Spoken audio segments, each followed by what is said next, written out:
Hello guys! This is me, Akel Ono, and welcome back to my channel.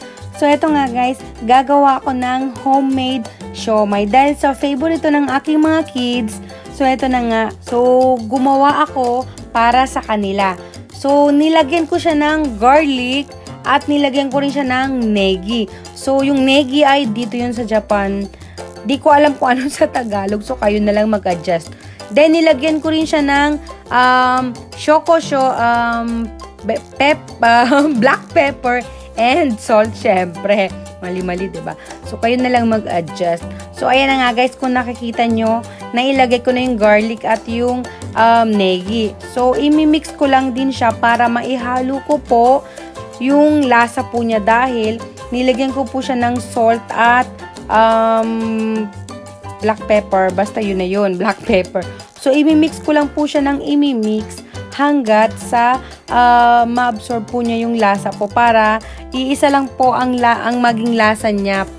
And then, so makikita nyo naman siya guys dyan.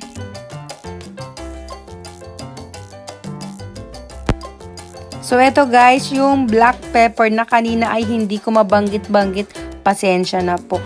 At ito naman po ay ang salt. So, cooking salt. Then, nilagyan ko po siya para ma-mix po, para magkaroon na rin po siya ng lasa.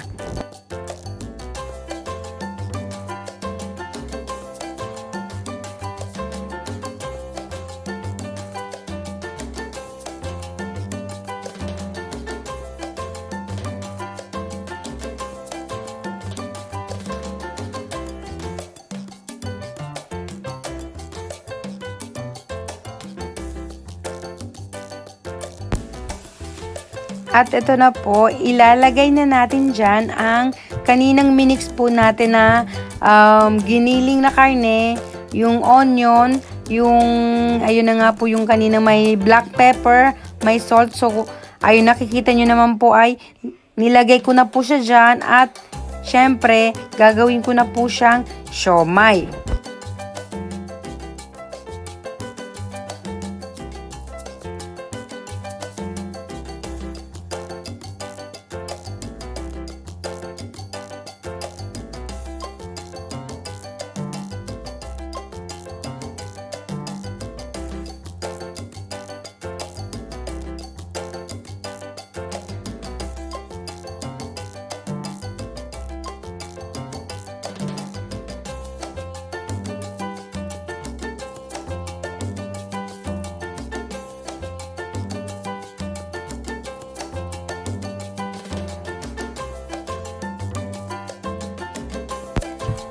So, syempre, bago ko po ilagay dyan sa wrap, niluluto ko po muna siya ng half cook. Pero yung iba po ay nilalagay po nila sa wrap ng hilaw po. Nilalagyan na lang po nila ng ingredients. Pero ako po ay niluluto ko po siya ng saglit lang po, mga 1 to 2 minutes lang po para maging half cook lang po siya. Kasi po para at least pagluto na po siya at kapag in-steam po natin, mabilis na lang po siyang may steam po. Hindi na po ganun ka, hindi na po kailangang abutin ng 30 to 40 minutes po. So ako dahil half cook na siya, mabilis na lang po siyang i-steam po. So nakikita nyo naman na niluto ko po siya and then nilagyan ko na rin siya ng ingredients. At syempre, ito nga po dahil mainit pa siya, palalamigin po natin ng konti.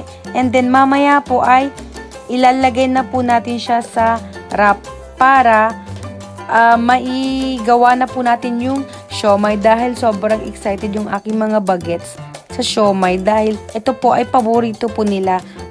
Kaya lagi po akong gumagawa ng homemade siomai po.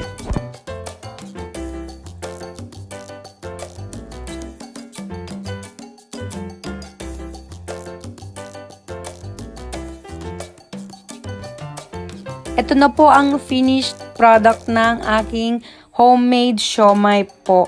So, napakasimple lang po niyang gawin.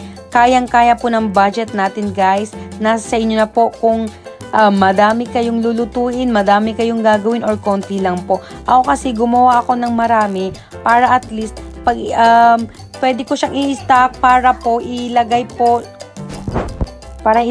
sa ref. Kasi po dati, gumawa ako nito, then agad-agad in-steam ko po siya. Medyo hindi po maganda ang kinalabasan, bumuka po siya.